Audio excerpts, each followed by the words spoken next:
Essa é a nossa última mesa redonda do segundo encontro Questão de Crítica, mas as atividades continuam nos próximos meses. A gente tem uma oficina com o Valmir Santos, agora em março, uma oficina com a Luciana Romagnoli em abril, oficinas de crítica. E a partir de maio, durante 3 meses, a gente tem o que a gente chamou de seminário, que é um grupo de estudo que vai ser coordenado por mim e pela Diná, para pesquisar, ler textos juntos, conversar sobre a história da crítica na atualidade, pesquisar críticos estrangeiros, enfim, é um encontro assim um pouco mais fluido, não tem assim um programa muito fechado, né? Vai se definir um pouco na conversa com as pessoas que estiverem participando. E o que a gente esqueceu de dizer antes, é porque é tão óbvio, mas esse segundo encontro Questão de Crítica, assim como o prêmio Questão de Crítica, o segundo prêmio Questão de Crítica que a gente fez no início do mês, também aqui no SESC, comemoram os 5 anos de atividade da Questão de Crítica. Então esse é um evento super comemorativo, super feliz pra gente. Queria agradecer muito a presença de todos vocês, a presença de vocês que vieram todos os dias do evento, ontem e hoje. E agradecer muito ao SESC que recebeu a gente, que estabeleceu uma parceria com a gente para essas nossas 2 atividades tão importantes. E apresentar aqui os convidados para essa mesa que vai debater a crítica e a historiografia no teatro brasileiro. O Valmir Aleixo, que é historiador e doutorando em artes cênicas e que pesquisa a história da crítica. A Ana Maria de Bulhões Carvalho, como a gente chama Ana Bulhões, que é professora da Unirio, e o Edélcio Mostaço, que também é professor da área das artes cênicas e está no Rio especialmente para participar do segundo encontro Questão de Crítica. Muito obrigada, Edélcio, pelo seu deslocamento. E, enfim, a ideia dessa mesa é pensar, né, a partir de uma ideia inicial, cada um fez um recorte específico para desenvolver esse tema da relação entre a crítica e a historiografia, né? Como essas 2 modalidades de discurso se influenciaram mutuamente na história do teatro brasileiro, como se manifesta o pensamento crítico na escrita da história e como se dá a dimensão histórica na escrita da crítica, e como esses 2 diferentes discursos, né, que se misturam, né, muito, assim, como eles nos formam. Então, cada um vai fazer um recorte e depois a gente abre para o debate. Então, vou pedir para o Valmir começar, depois a gente passa para o Edélcio e por último a Ana. Pode ser? Tá ótimo. Então, vamos lá, Valmir. Boa sorte. Tá, obrigado. Merda. Obrigado. Bom, boa tarde a todos. Eu queria dizer que eu queria agradecer, na verdade, a Questão de Crítica pelo convite, né? Dizer que eu admiro muito o trabalho de vocês, acompanho lá pelo site direitinho, leio as críticas e acho tudo muito bonito e muito bacana. Queria dizer também que é uma honra estar na mesa, né, com a minha professora Ana, com a Edélcio, que são pessoas que você lê, que você estuda, né, desde o teatro através da história, né, você falou sobre as vanguardas. O texto do Edélcio que eu li bastante foi aquele sobre pós-modernismo, né, que eu tinha apresentei um... Só conhece em letra de forma. E aí conhecer pessoalmente é muito bacana e muito honroso, né, e tal. Bom, eu vou falar um pouco sobre a genealogia da construção de um campo da crítica, tá? Mas antes de começar a minha fala, eu queria apresentar um pouco as minhas categorias de análise para trabalhar um pouco essa questão, né? Eu utilizo o termo tanto para falar da escrita da crítica quanto da operação historiográfica, e aí já é uma conexão entre essas 2 falas, né, a crítica e a historiografia. Eu utilizo o termo práticas discursivas. Por que práticas discursivas? Porque são falas que elas estão institucionalizadas. Elas não são falas... elas têm um peso institucional por trás, né? Seja um jornal, para o crítico, seja uma universidade, para um historiador do teatro, né? Então eu uso esse termo prática discursiva um pouco para definir esse lugar dessa fala institucionalizada, tá bom? Bom, e aí, pensando na crítica um pouco, nessa relação entre crítica e historiografia, eu fui lá para o século XIX, né? a partir do texto, né, do pesquisador e professor João Roberto Faria, né, e pensando assim, ele na verdade ele afirma que o sistema teatral, ele complexo, né, completo, ele se funda no século XIX aqui no Rio de Janeiro, basicamente por um tripé, um tripé de formação, né, um tripé que sustenta esse sistema teatral no século XIX. Esse tripé, ele é uma das colunas desse tripé, é a literatura dramática, né? A literatura dramática é sustentada aí pelo Martins Pena, né? Pelo Gonçalves de Magalhães, né? Pelo próprio Arthur Azevedo, né? Pelas as revistas do Arthur Azevedo. Bom, e ele vai dizer assim, esse é o tripé da literatura dramática, que era uma coisa, né, forte naquele momento. Um outro tripé que sustenta esse sistema teatral do século XIX é o trabalho da atuação, né? E aí sustentado pelo João Caetano, né? Representando um tipo de atuação e em polarização ao Furtado Coelho, né? Que era um ator também, um ator português que veio para cá no século XIX e trabalhava no ginásio dramático, né? E que meio que era uma oposição ali na linha da construção, né, ao João Caetano. Então o João Caetano mais visto como um ator romântico e o Furtado Coelho mais visto como um ator já ligado ao realismo, ligado às novas tendências, se a gente pode dizer dessa forma. O terceiro tripé desse sistema é a crítica, né? E aí a crítica do século XIX, Machado já foi citado aqui, né, anteriormente, na mesa anterior, e o Machado ele é uma fortaleza desse viés da crítica, né, desse tripé que sustenta o sistema teatral no século XIX, até porque o Machado ele começa fazendo crítica de teatro, né, ele faz crítica de teatro, ele escreve crítica de teatro durante 19 anos, o Machado de Assis, né, então é um largo tempo, de 1860 a 1879, então, assim, ele consolida um pouco essa coisa na revista dramática dele, da crítica. Bom, junto com o Machado ali, né, a gente tinha também o Coelho Neto, né, que era um abolicionista importante do século XIX, que escrevia no Gazeta da Tarde e que também fazia crítica de teatro, né, e depois virou o primeiro diretor da Escola Martins Pena em 1908 e tal.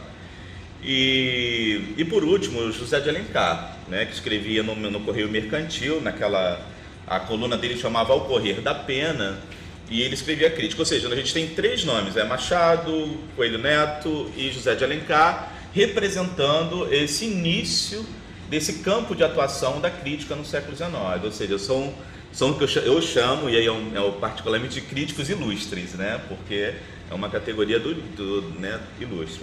Bom, então a literatura dramática, a atuação, o trabalho da técnica, da evolução da atuação, lembrando com o João Caetano que ele opera o Décio falava que ele opera aquela transformação técnica da fala do ator, que era uma fala mais cantada, e ele trabalha com uma fala mais realista e tudo mais, e a crítica como essas colunas que sustentam esse primeiro momento da crítica, da história da crítica no Brasil, né, no Rio de Janeiro, enfim.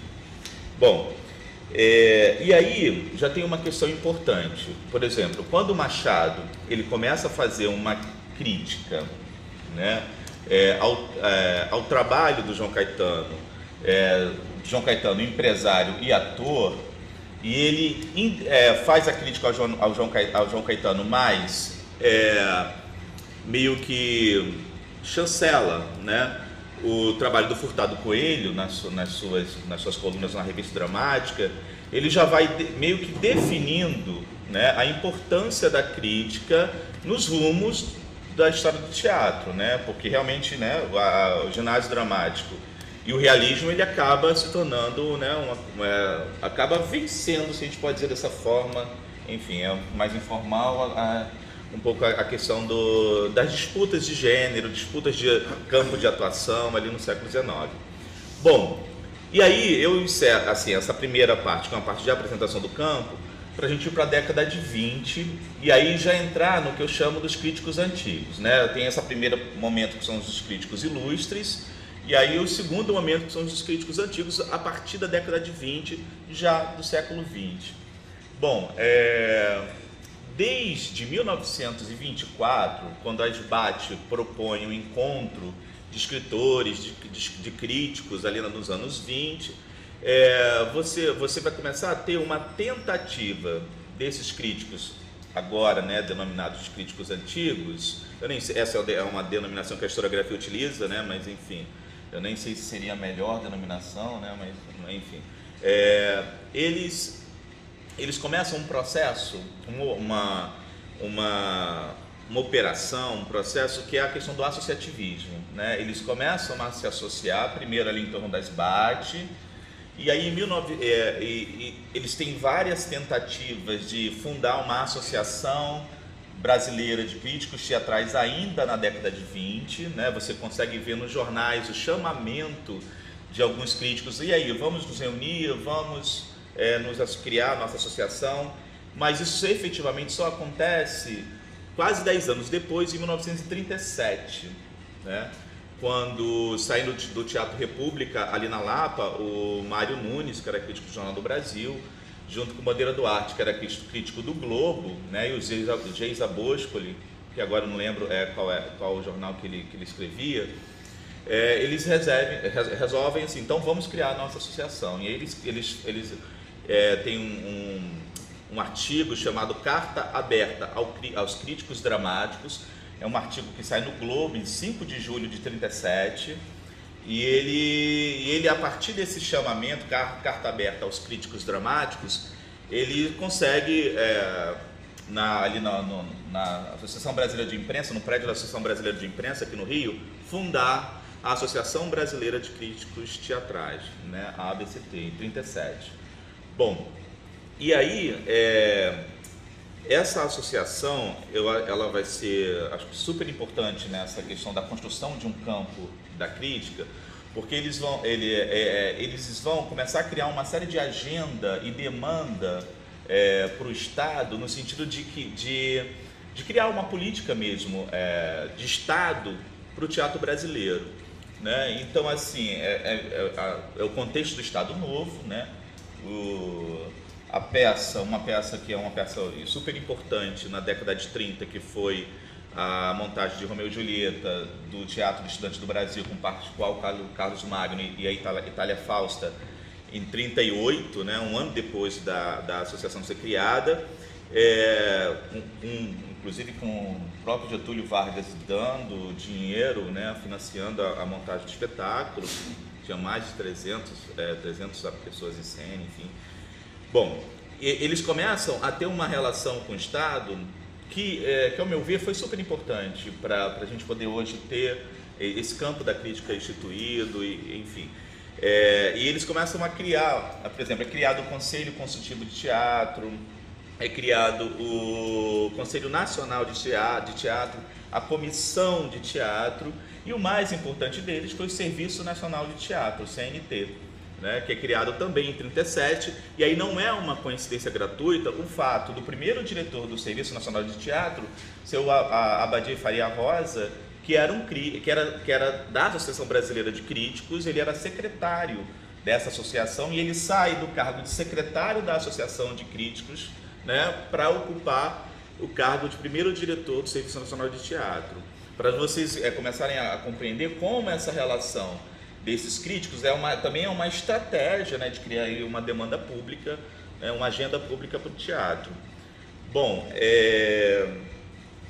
e aí tem essas sucessivas, né, essa construção de órgãos, e isso depois vai ser uma querela com Décio Almeida Prado, porque o Décio Almeida Prado vai falar o seguinte, que o teatro precisava muito mais do que regulamentação. E ele fala isso num congresso, que daqui a pouco eu vou chegar lá. Bom, então, os anos 30, né, o final dos anos 30 se passa um pouco nessa circunstância, e quando chega nos anos 40, a gente tem um dado profundamente diferenciador nos anos 40, porque são dois movimentos simultâneos, né, nos anos 40. Você tem a Associação Brasileira de Críticos trabalhando né, junto com o Estado brasileiro, né, para criar uma demanda, uma regulamentação da crítica, mas você também tem a geração dos modernos ocupando os bancos universitários, das primeiras universidades, né, de filosofia, que né, a de São Paulo é de 34, a do Rio, se não me engano, é de 38, né, e aí nos anos 40, a turma do Décio é de 43, né, eles assim, então você tem os críticos antigos ocupando o Estado, no sentido, e você tem os críticos modernos já ocupando os bancos escolares das primeiras universidades de filosofia. Bom, esse é o contexto dos anos 40, esses dois movimentos. Bom, e aí o que acontece? Quando o Lopes Gonçalves, que era considerado crítico presidente vitalício da Associação Brasileira de Críticos Teatrais, o Lopes Gonçalves, escreveu no Correio da Manhã, aqui no Rio de Janeiro, ele vai organizar uma série de congressos nacionais, congressos brasileiros de teatro. Ele organiza o primeiro Congresso Brasileiro de Teatro, e quem assim, tiver interesse por história, por documento de teatro, os Anais estão na Biblioteca Nacional, é maravilhoso se debruçar sobre aquele documento, né, que são os Anais do primeiro Congresso Brasileiro de Teatro, que acontece aqui no prédio do Palácio Capanema em 1951, né? E ali você já começa a perceber que você vai as disputas e os interesses. Aí eu olhei para você, agora me assustei com o tempo aqui. Não, mas E aí as disputas e os interesses que cada grupo desses grupos críticos eles assim estavam pleiteando. Bom, o primeiro congresso acontece aqui em 51, o segundo congresso acontece em São Paulo em 53, e aí já é uma influência da seção paulista, né? E aí seção paulista vide Décio, vide os críticos modernos, tá? Da seção paulista da Associação Brasileira de Críticos Teatrais, que começa a puxar essa discussão também para, né, nós paulinos também fazemos parte dessa discussão. Bom, mas o grande embate dessas duas correntes, ela se dá em 53, num congresso chamado Primeiro Congresso Brasileiro de Escritores e Intelectuais, né? O peso o nome do congresso já é um peso, né? Primeiro Congresso Brasileiro de Escritores e Intelectuais em 1953 em São Paulo. E aí esse congresso vai a comitiva da SBAT, vai a comitiva da Associação Brasileira de Críticos Teatrais aqui do Rio e sentam, e o Décio de Almeida Prado, ele representa, faz parte da mesa desse congresso. Né? O Lopes Gonçalves, ele propõe, isso é em 53, então os embates entre esses dois grupos já se tornavam uma coisa, porque eles começavam eles dialogavam as suas divergências nas colunas públicas, né? Nas colunas dos jornais, então a coisa às vezes pegava fogo, né? Assim, um ia respondendo o outro, né? Aí você para pesquisar é maravilhoso, porque você vai uma semana e você vê. Aí você vai na próxima semana e quero ver o que o fulano vai dizer. E parece uma novela aquilo, né? E parece uma novela aquilo. E aí o Décio, ele vai discordar veementemente do Lopes Gonçalves, que era o presidente da Associação Brasileira, porque o Lopes ele apresenta duas teses para serem aprovadas por esse conselho, por esse congresso. Uma tese era sobre a criação de um órgão, era um órgão consultivo do teatro, mas que na verdade era um órgão de censura. Ele falava o seguinte: já que a gente não pode lutar contra a censura, então vamos nós fazer a censura, os críticos, vamos nós fazer a censura. E aí, uma coisa parecida com o do século XIX, o Conservatório Dramático do século XIX, né, dos 800. E aí, o Décio não concorda com a criação desse órgão, e nessa fala, é uma fala mais contundente do Décio, nos anais, estão lá nos anais, que ele fala que os críticos não tem que ficar, o teatro é muito maior do que criar regulamentação e criar órgãos para regular a política, né, para o teatro. E ele vai, além de não concordar com Lopes Gonçalves, ele vai fazer uma crítica muito também contundente à SBAT, principalmente no que diz respeito à autorização das traduções, né, porque ele vai dizer que a SBAT fazia um monopólio, exercia um monopólio da liberação da autorização para se traduzir textos teatrais, e ele vai questionar inclusive a qualidade dessas traduções, o Décio. nesse congresso de 53. E aí é um momento emblemático porque fica muito claro, né, que esses grupos agora, né, o Décio, que é considerado o primeiro crítico moderno, né, da primeira geração, ele cria esse marco de ruptura em 53, porque é um fórum, na verdade, esse congresso é internacional, né, eu não sei se eu falei, mas é um congresso internacional, então é um fórum enorme, né, de discussão ali. Bom, a partir desse momento, dos anos 50, nós vamos ter, aqui no Rio de Janeiro, também uma série de vozes de fala, o Paulo Francis, evidentemente, puxando, né, essa fila, né, de falas contrárias à Associação Brasileira dos Críticos Teatrais, né, e criando uma ruptura mesmo, né, criando um momento de cisão total, né. E aí se dá tanto nas colunas semanais da crítica, quanto nas questões dos prêmios, né? Os prêmios, você estudar a história dos prêmios de teatro no Brasil é uma coisa maravilhosa, porque você vê ali, né, desde os anos 40, lá, quando foram criadas as primeiras premiações, como é que a coisa é apaixonante, né? No sentido das falas apaixonadas.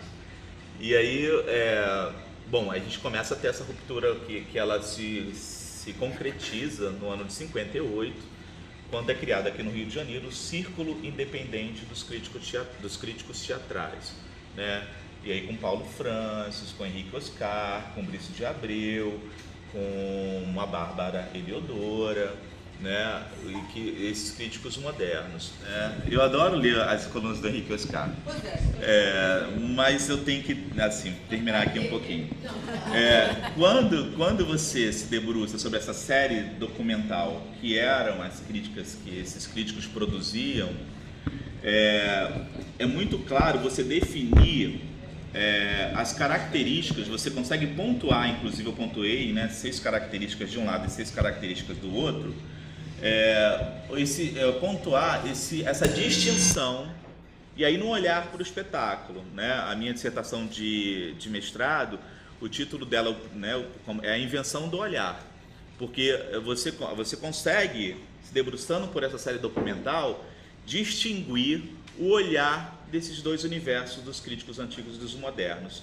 E aí eu vou falar as características dos antigos e as características do moderno. Eu construí essa classificação, né, essa taxonomia, a partir dessa série documental, né, é um trabalho realmente de fonte e tudo mais. Bom, os críticos antigos, eles valorizavam, né, quando olhavam para o espetáculo, quando iam escrever a crítica de um espetáculo, eles valorizavam a literatura dramática, né, o que depois gerou uma crítica muito grande, que a gente até hoje utiliza esse termo textocentrismo para falar daquelas pessoas que valorizam mais o texto dramático a literatura em detrimento, enfim, da cena. A segunda característica, eles apoiavam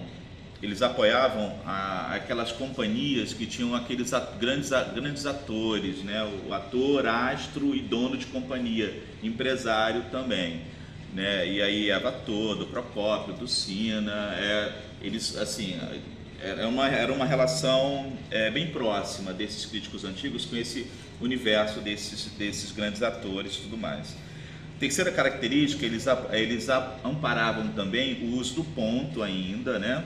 Que era uma coisa que vinha desde o século XIX, do ponto na cena, da claque, né, que eram as pessoas que aplaudiam, né, ou a cena, né, e dos cacos desses grandes atores. Então, esses grandes atores, eles tinham liberdade suficiente para... que eram até anacrônico, né, porque ao mesmo tempo que eles valorizavam o texto dramático, mas quando o grande ator falava, dava um caco e todo mundo gostava, enfim, aquilo era bem visto porque era aquela pessoa que estava fazendo.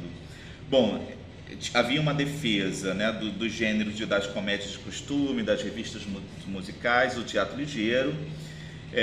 A Flora, naquele livro dela, Papéis Colados, ela vai falar que esses críticos eles eram impressionistas e bacharéis, né? Tinha uma cultura lato sensu, uma cultura ainda, né, de não tão especializada.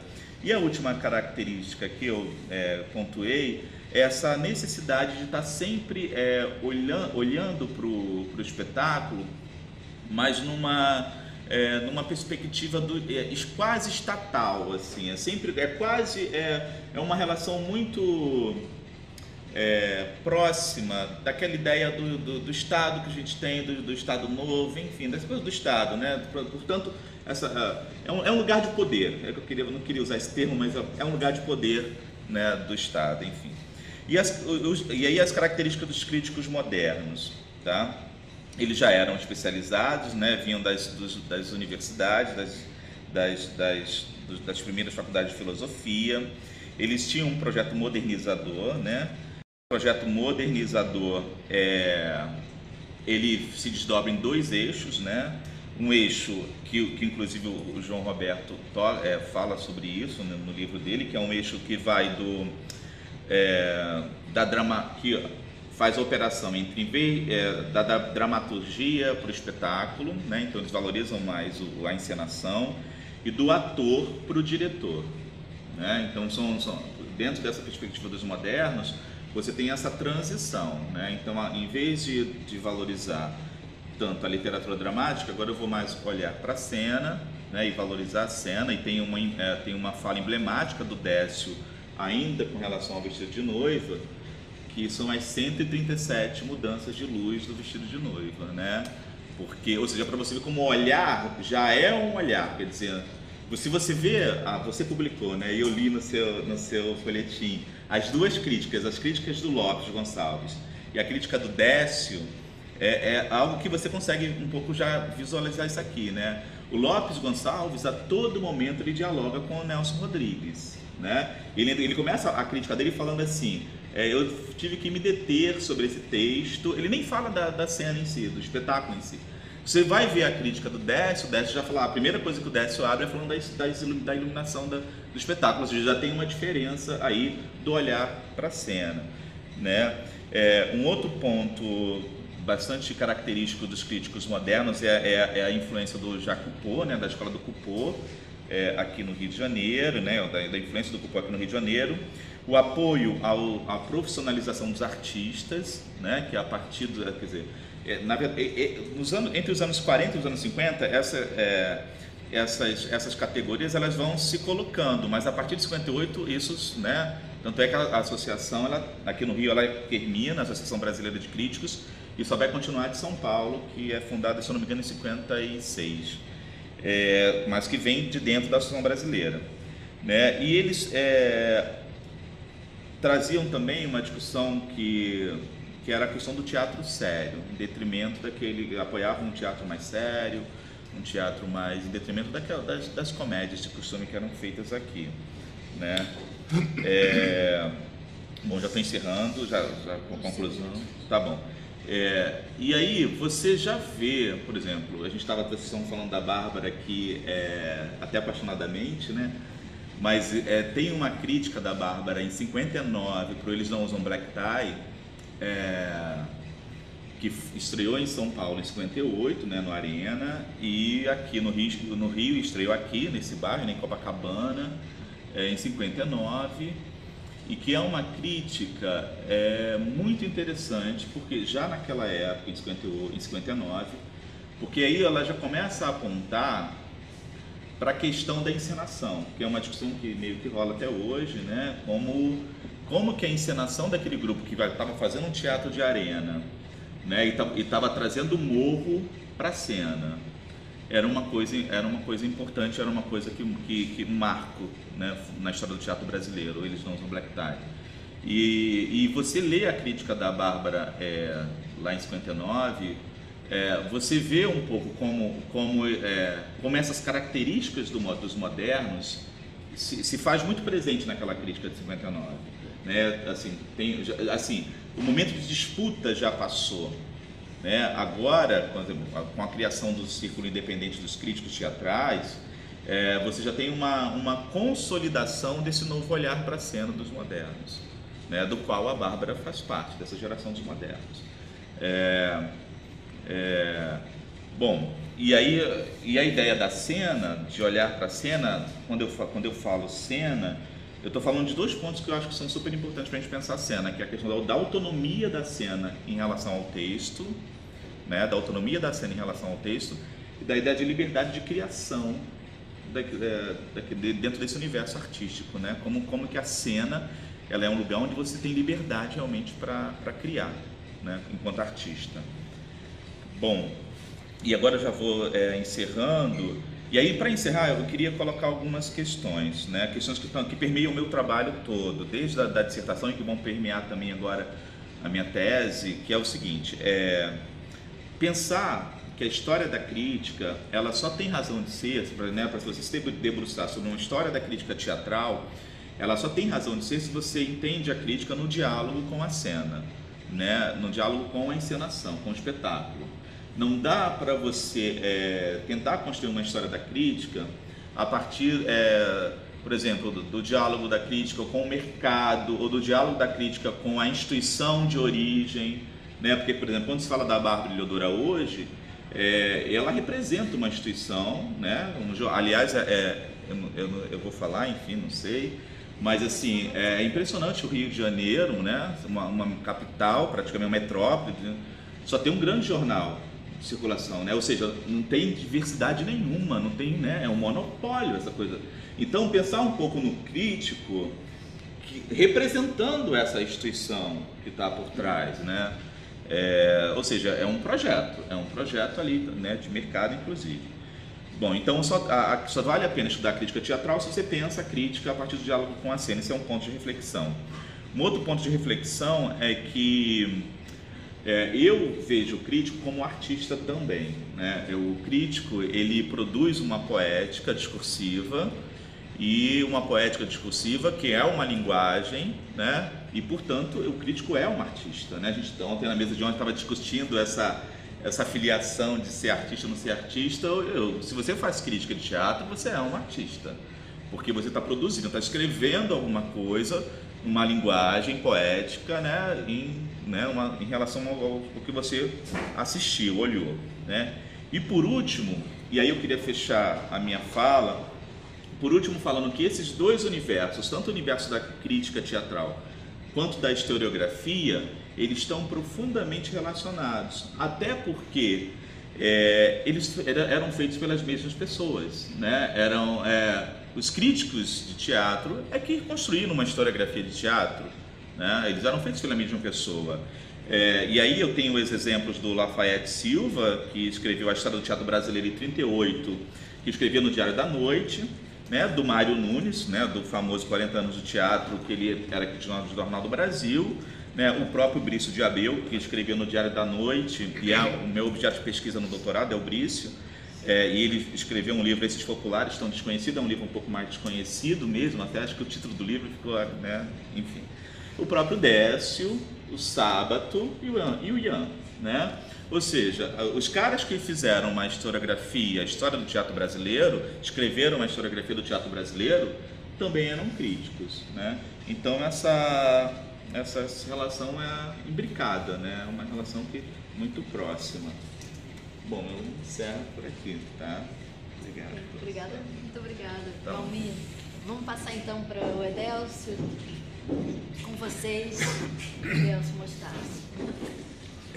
Boa tarde ou boa noite para todos.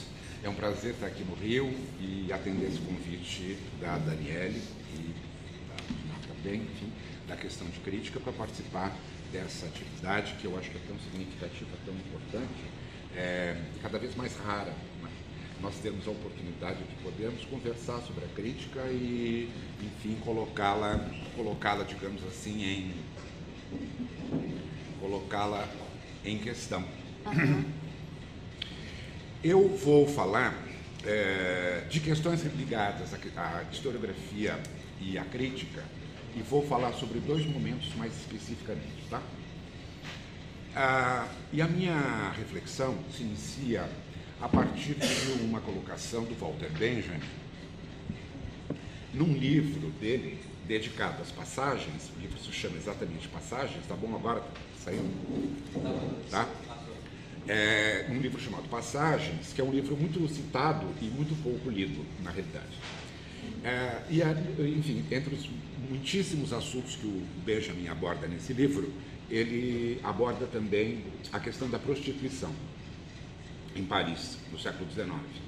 E lá, num certo momento, ele estabelece uma distinção entre liminaridade e fronteira. As duas palavras, de uma certa maneira, estão próximas, mas também guardam distinções muito significativas.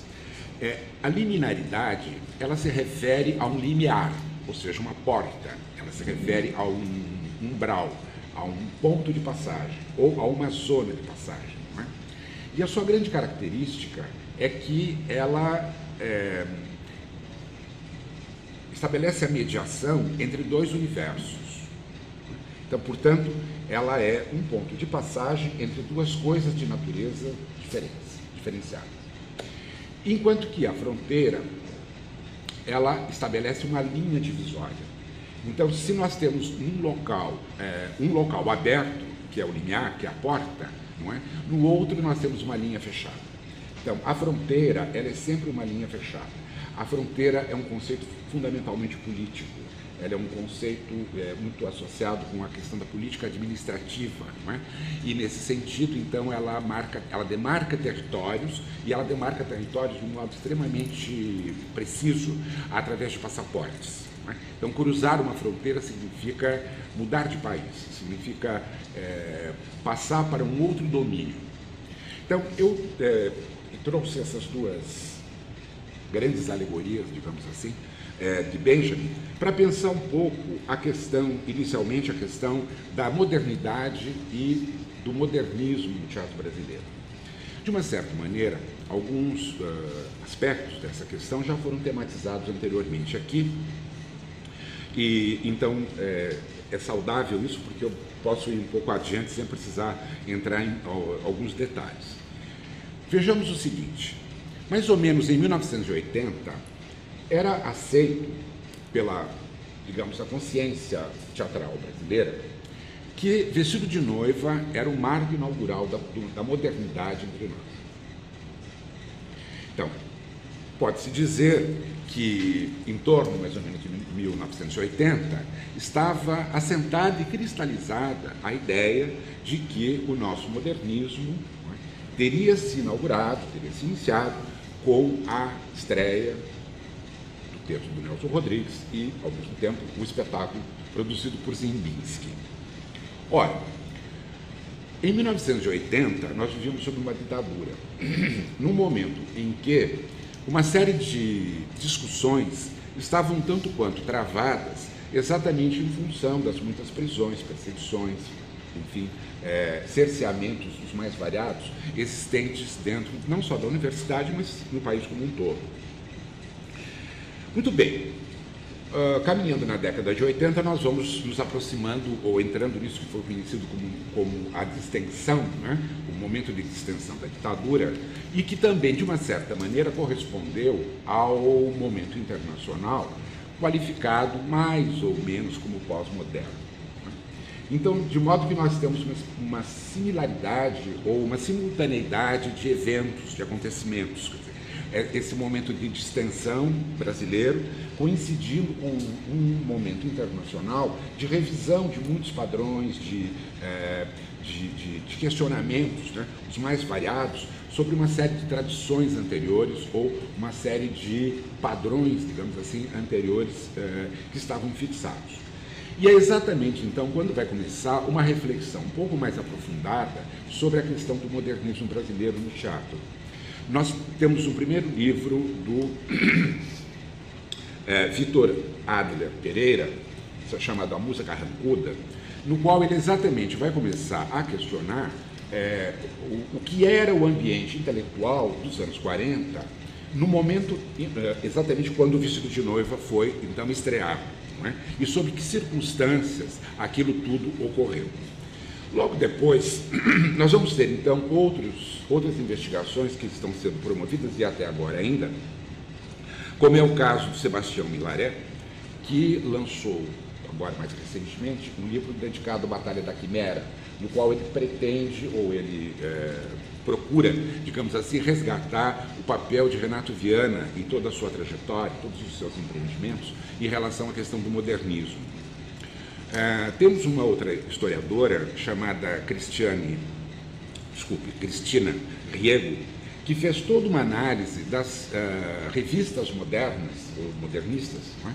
Dos anos 20 e dos anos 30, e também, então, através da recuperação desse material de arquivo, esse material de revistas, repensou muito uma série de questões ligadas a uma redefinição do que seria esse padrão modernista no Brasil e como ele aparece, não é? E principalmente quais são os temas que ele enfoca, quais são as questões que ele enfoca. E agora, bem mais recente, um livro que ataca de frente esse problema e que se chama, que trata da questão do veto ao modernismo brasileiro, de uma autora de São Paulo chamada Juliana Simões. Muito bem, estas obras todas apareceram depois dos anos 80. Né? De uma certa maneira também, quer dizer, eu posso incluir aqui nessa revisão o trabalho da Iná Camargo Costa, que é uma pessoa de São Paulo, e que não tem se detido especificamente sobre uma questão do modernismo, mas tem promovido ou procurado promover uma revisão de olhares a respeito da nossa própria história, a partir de um viés marxista bastante fechado, mas que, de uma certa maneira, é inovador, quer dizer, é renovador em relação a outros padrões de leitura que a gente observa anteriormente. Então, se de um lado a história do teatro brasileiro foi, de uma certa maneira, consolidada no Brasil, exatamente pelos críticos que a escreveram, como foi já destacado, me parece que, então, a questão ela ganha um especial relevo, na medida em que esse imbricamento entre crítica e história se produziu no Brasil, de uma maneira bastante singular. Ou seja, a história do teatro brasileiro, pelo menos a recente, a do século XX, foi escrita pelos críticos. E, portanto, ela é devedora dos próprios padrões críticos que estes senhores mobilizavam nos seus respectivos momentos. Claro? Então, o que eu estou querendo enfatizar é o quanto um padrão crítico determinado acaba influindo sobre o próprio padrão historiográfico ou histórico que nos é legado. E, portanto, esses vários autores que eu me referi aqui no início estão exatamente colocando esta discussão na arena, tá certo? Então, ou seja, como eu tinha colocado anteriormente, mais ou menos lá pelos anos 80, esta consciência de que o vestido de noiva era o nosso marco inaugural, não é? Estava mais ou menos tranquila. Hoje, nós já não temos mais essa certeza. Então, eu diria que hoje nós estamos começando a trabalhar com alguns padrões verdadeiramente históricos e não mais historiográficos. Não é? E aqui, como eu sei que tem várias pessoas que são da área de história, trabalham em programas de história ou tem vínculos com a história, essa distinção é bastante clara. Então, de fato, o que nós temos que observar, ao tratar desta questão, são contradições ou, ao menos, oposições bem mais sérias e bem mais amplas. Não é? Ou seja, uma das críticas que se fez, por exemplo, só para citar um exemplo, o vestido de noiva foi muito pouco criticado na sua época. Tá? E uma das razões está exatamente na fala do Almir anteriores. Os críticos da época achavam o grupo, os comediantes, amador e, portanto, não era merecedor de crítica. Então, esta é uma das razões importantes que nós temos que pensar. O padrão de julgamento daquilo que era considerado a crítica estabelecida nos anos 40, que eram esses senhores agregados em torno da tal Associação Brasileira de Críticos de Teatro, estabelecia uma divisão rigorosa entre o que fosse amador e o que fosse profissional. Então, aquilo que fosse amador não era simplesmente objeto de cogitação ou de discussão, por mais interessante ou importante que eventualmente pudesse ter sido.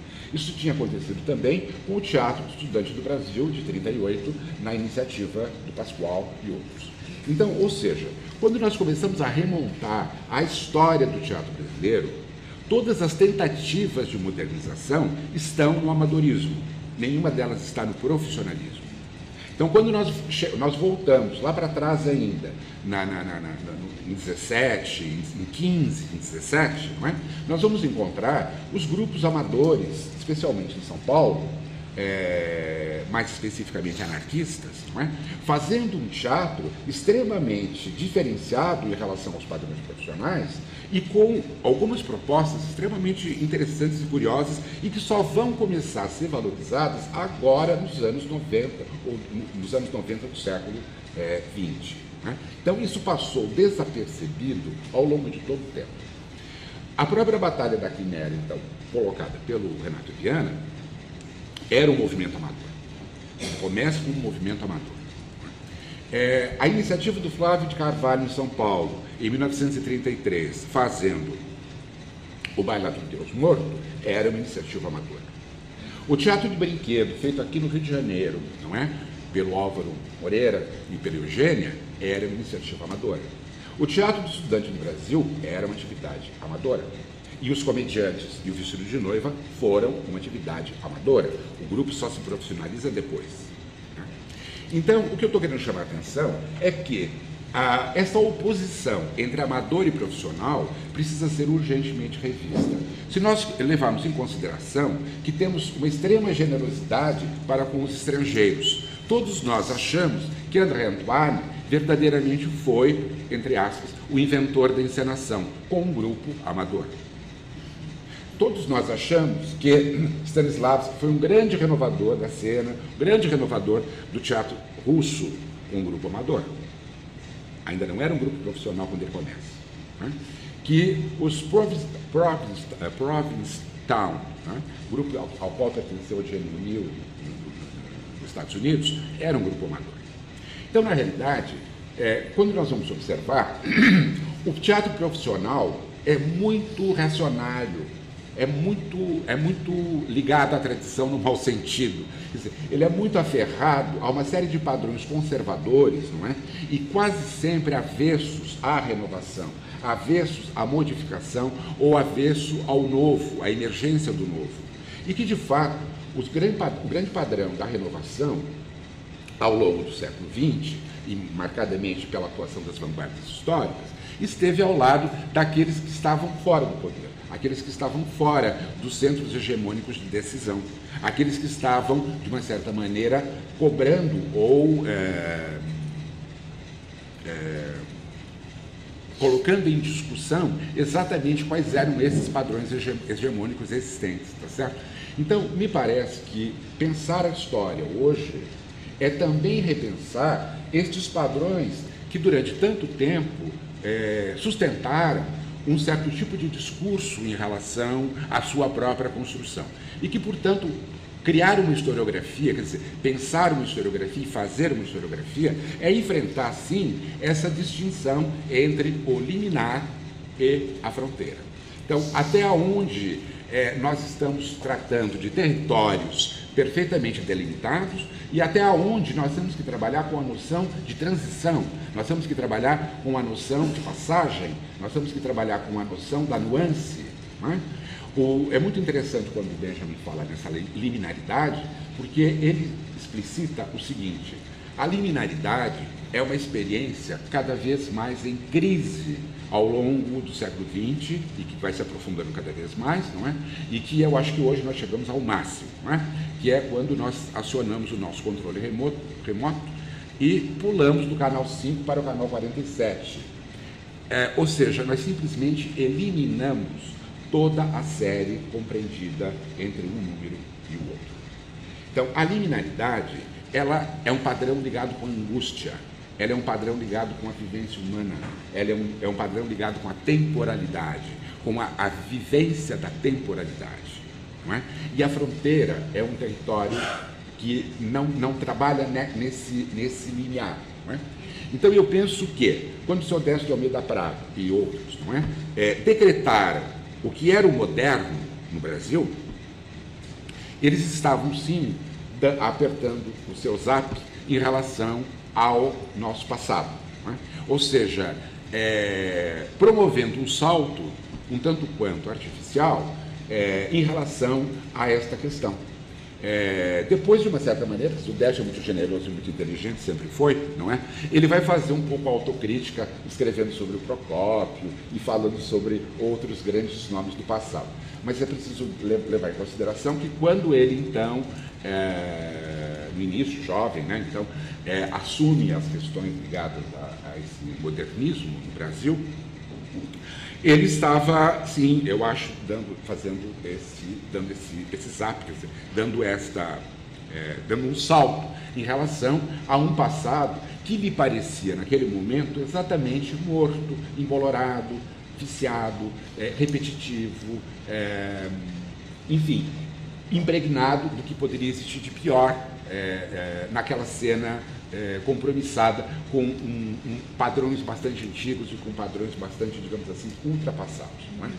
Então, para concluir esse tópico, eu poderia me aprofundar, mas o tempo não é possível, gostaria apenas de deixar fixado esta questão, que me parece que, sim, não é possível fazer história do teatro ou história cultural em geral se nós não temos uma visão de crítica e vice-versa. Nós não podemos fazer crítica se nós não tivermos uma noção de história, porque me parece que as duas instâncias dialogam o tempo inteiro. Não é possível pensar num crítico sincrônico. Não existe crítica sincrônica. Toda a crítica, ela sempre é diacrônica, porque ela trabalha sempre numa perspectiva, ou uma perspectiva para trás, ou uma perspectiva para frente. Mas ela está sempre, o tempo todo, estabelecendo um diálogo com alguma forma de tempo, seja então esse tempo já vivido ou um tempo por viver. Eu queria dar um salto para falar do segundo exemplo que eu gostaria de trazer, e que esse é mais próximo a nós, talvez mais curioso, em torno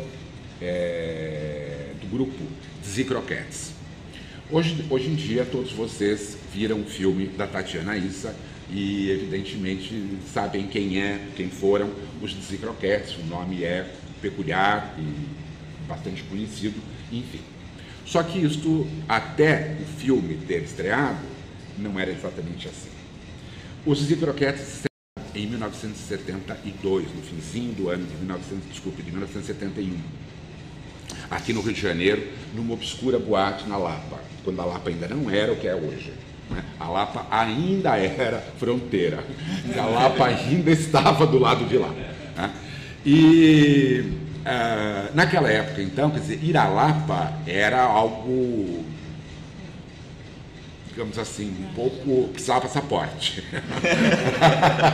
não é?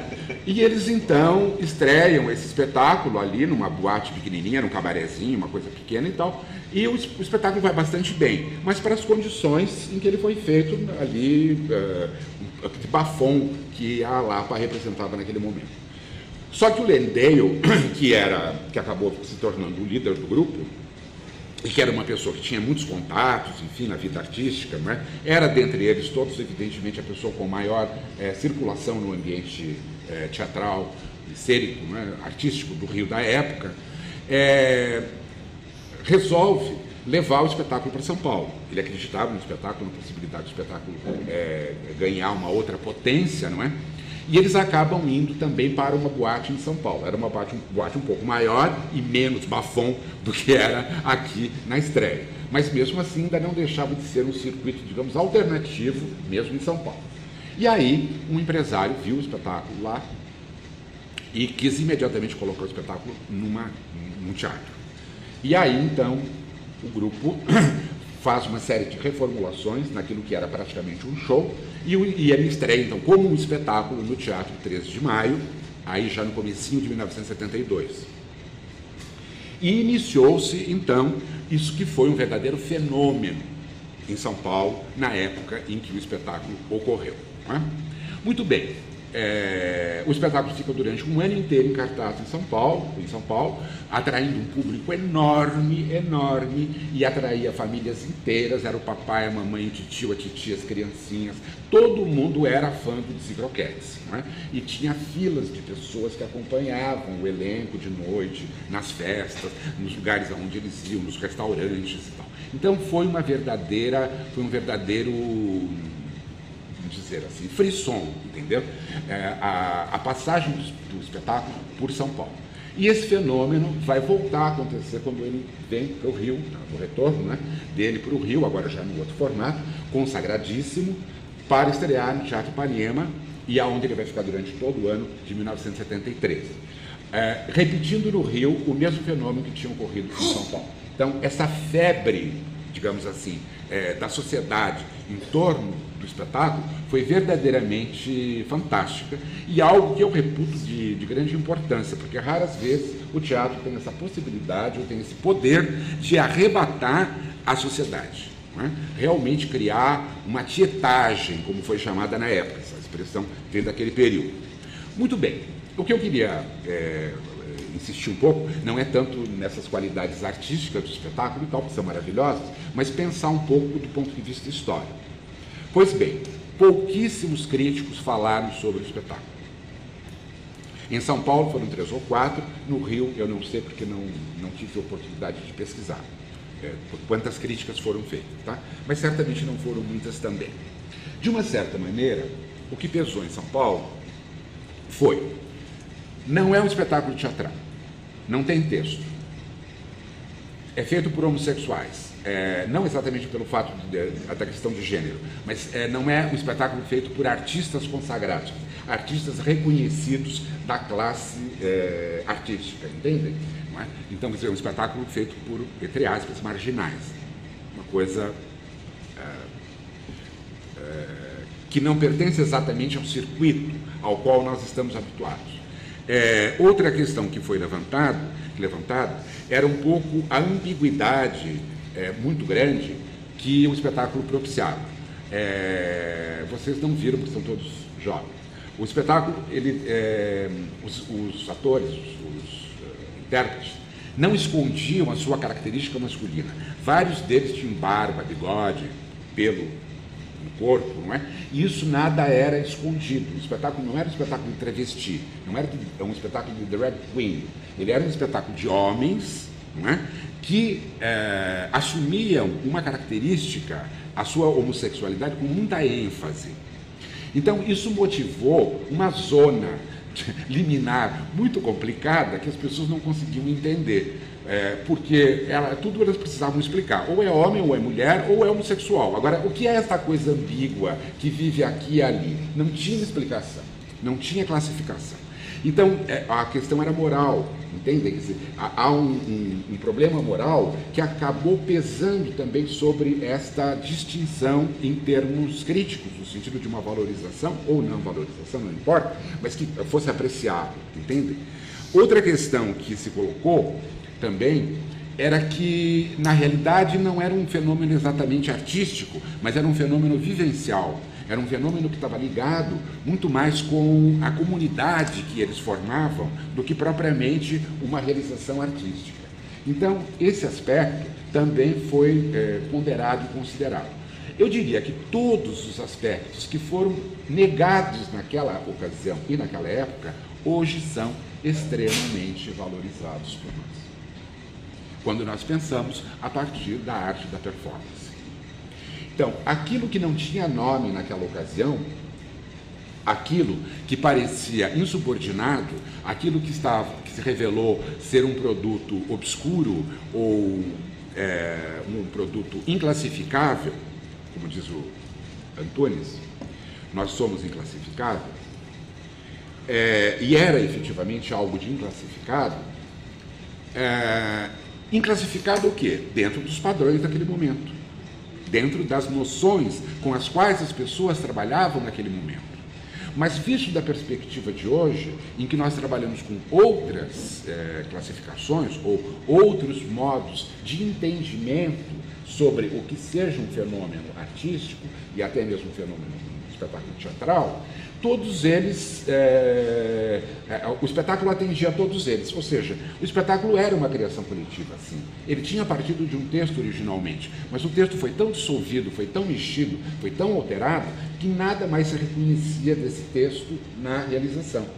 O espetáculo, ele era performático? Era. Por quê? Porque ele se modificava todas as noites. Eles tinham inúmeras brincadeiras que eles faziam entre eles e eles introduziam essas brincadeiras, esses jogos, não é, de representação dentro do espetáculo. Talvez a plateia não percebesse tanto a existência desse jogo, mas esse jogo foi sempre muito enfatizado em todas as declarações que eles davam. Portanto, o espetáculo tinha uma estrutura, mas ao mesmo tempo tinha toda uma permeabilidade a uma reorganização interna, quase de um modo diário. A incorporação de fatos que aconteciam também no entorno, né, eram trazidos para o espetáculo. Portanto, essa característica de performatividade já estava no espetáculo. Entende? Que hoje nós reconhecemos tão facilmente, né, e valorizamos, já estava no espetáculo. O fato de eles serem intérpretes sem grande, entre aspas, amadores, não é? Porque não tinham formação teatral anterior, não eram atores, entendeu? Oriundos de uma escola, oriundos de uma origem reconhecida, não é? Eram um grupo de jovens, não é? Que tinha alguma experiência aqui e ali, mas que na realidade, digamos assim, foram todos lançados nesse espetáculo. Não é? Então, o espetáculo foi também o seu momento pedagógico, o momento no qual eles aprenderam a estar em cena. Eles aprenderam a arte da representação no próprio processo de produção do espetáculo. Então, esse também é outro aspecto que me parece interessante de ser visto, de ser destacado com relação a essa realização. Não é? E, finalmente, a questão do afetivo do teatro de vivência. Naquele ano de 72 ou de 73, quando o espetáculo está em atividade, quando ele é apresentado, a grande palavra de ordem não só do teatro, mas da arte em geral no Brasil, era a militância.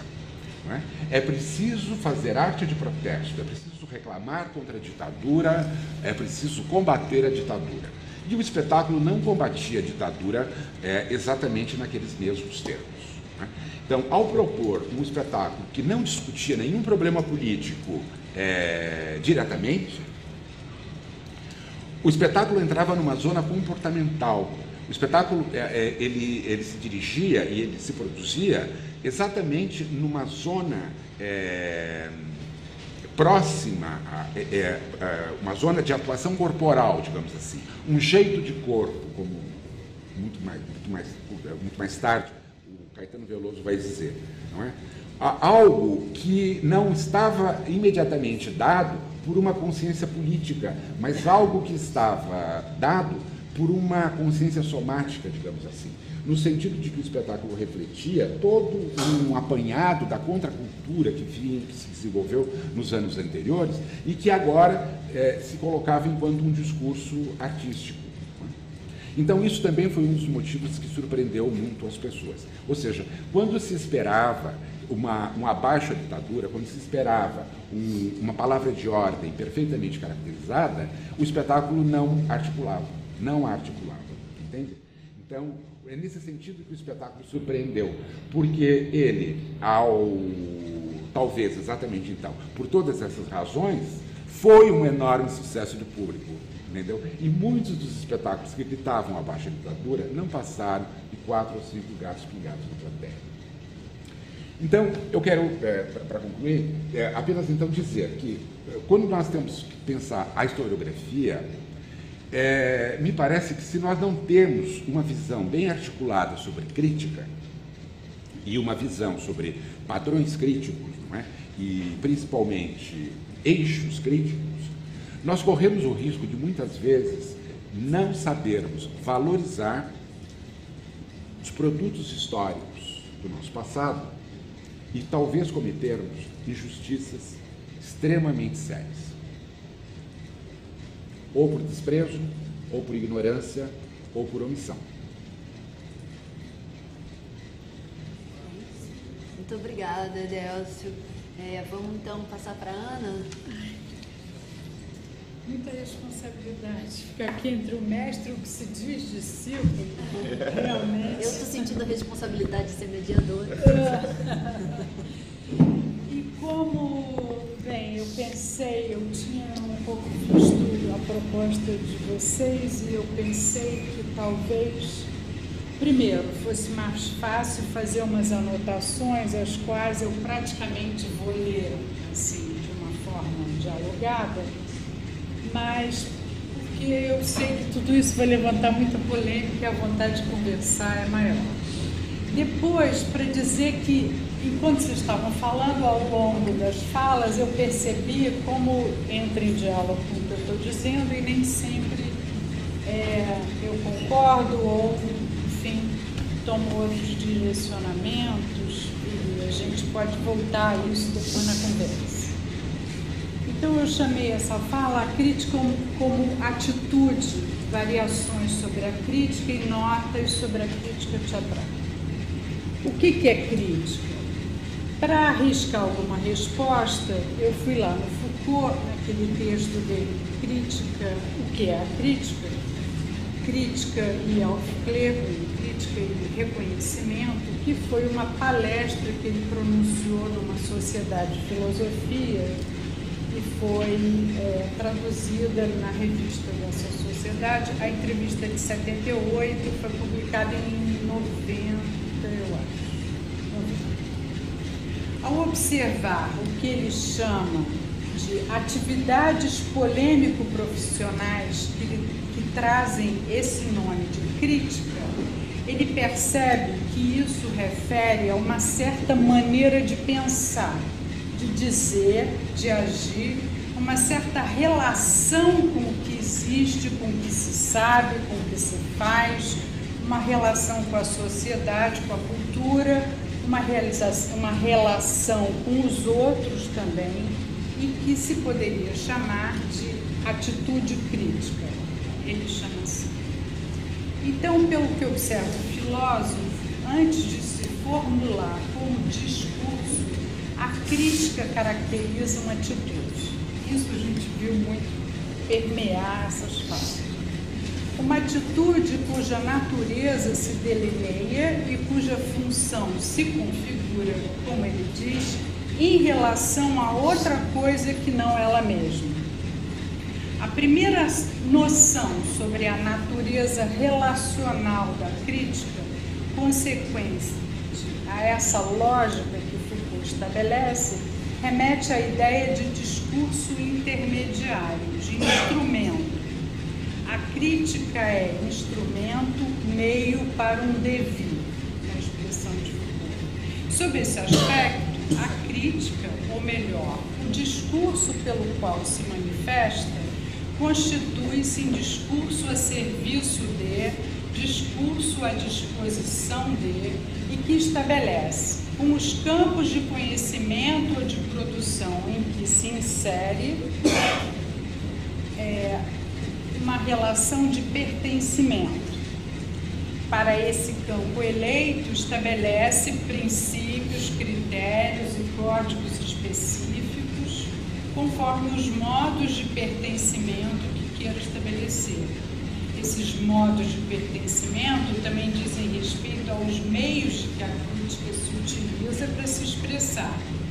Meios que, por outro lado, vão interferir na natureza da linguagem da crítica, também essa é exigida, na maioria das vezes, pela finalidade a que se destina.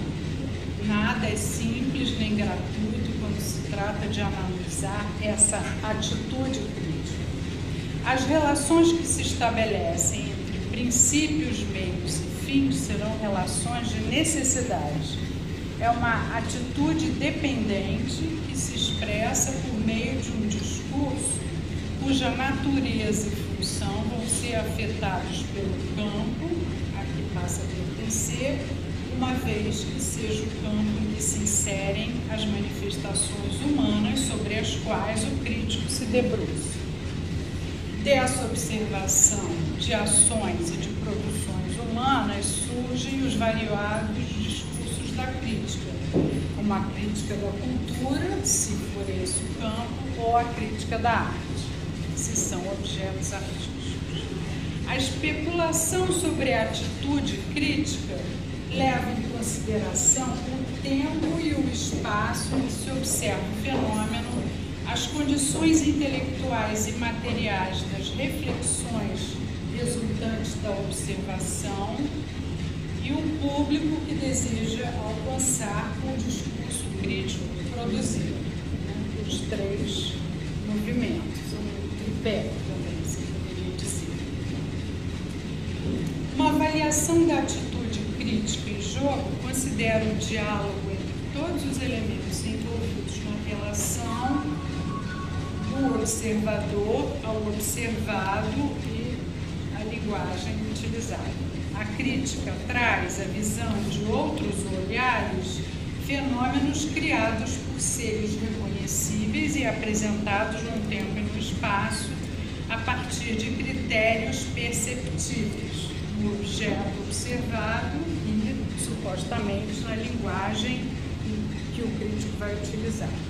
Observar a atitude crítica de indivíduos, o discurso pelos quais se manifestam e o público a que se destina o discurso que se produz, permite traçar uma mentalidade, as tendências do gosto e os critérios de valor de um determinado tempo. É um pouco isso que o Edelson acabou de dizer. Se você observa o fenômeno, os olhares ou não sobre ele, o discurso produzido, você percebe uma mentalidade de uma época. Primeiro ponto, o que se pode pensar ao considerar a crítica como atitude voltada para o campo das artes cênicas, ou mais especificamente do teatro?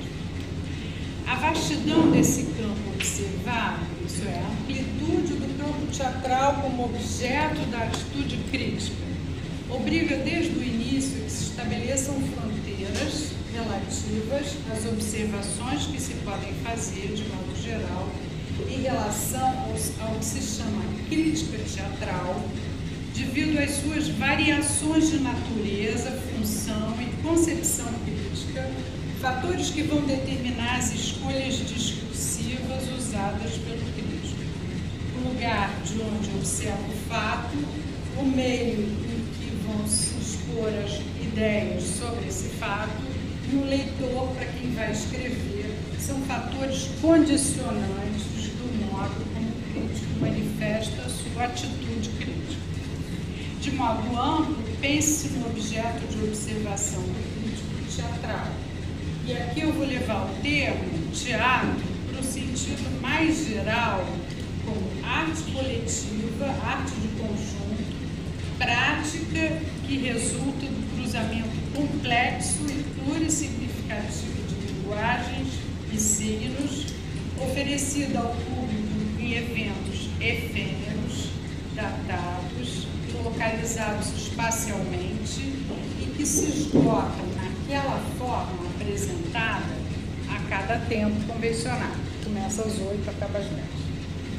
O discurso da crítica voltada para o teatro será necessariamente afetado por essas injunções e a avaliação crítica deverá se adequar ao meio que o abriga e à função a que se destina.